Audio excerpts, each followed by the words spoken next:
देवभूमि उत्तराखंड की रीति रिवाज और परंपराएं अपने आप में विशिष्ट और गहराई से जुड़ी हुई है। हिमालय की संस्कृति यहाँ के लोक जीवन में सदियों से रची बसी है और यही संस्कृति रिश्तों को जीने की एक खास कला सिखाती है। इन्हीं परंपराओं में से एक है भिटौली। भिटौली उत्तराखंड के लोक में रची बसी एक ऐसी अनूठी परंपरा है जो सदियों से देवभूमि में मातृ सत्तात्मक संस्कृति यानी माँ शक्ति की प्रधानता की याद दिलाती है।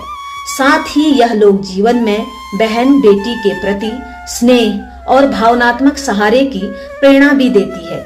यह परंपरा बताती है कि विवाह के बाद भी एक बेटी दोनों घरों की समृद्धि और संपन्नता की धारक होती है और उसे मायके की फसल पर आज भी अधिकार है। हर वर्ष चैत्र महीने में जब कई फसल तैयार होती हैं, तब बेटी बहनों की भावनाओं में अपने मायके की कई यादें जुड़ जाती हैं। इसी समय माता पिता भाई भाभी नई फसल से बने पकवान, मिठाई, गुड़ और उपहार लेकर बेटी या बहन के ससुराल पहुंचती हैं।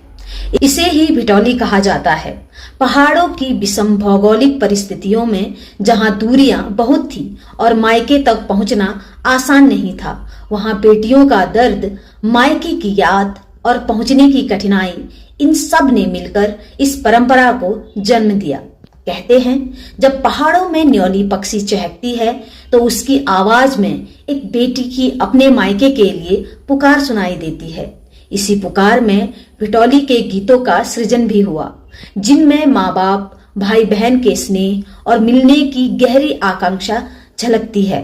सदियों से निभाई जा रही यह परंपरा सिर्फ एक रस्म नहीं है, यह मानवता, सामाजिक जुड़ाव और भाई बहन के पवित्र रिश्तों का प्रतीक है।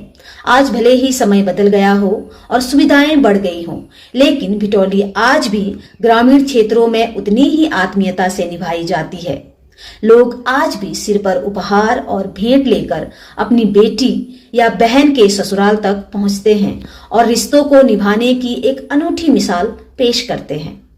भिटौली हमें यही सिखाती है कि दूरी चाहे कितनी भी हो, रिश्तों की गर्माहट बनी रहनी चाहिए और एक बेटी शादी के बाद भी अपने मायके से कभी अलग नहीं होती।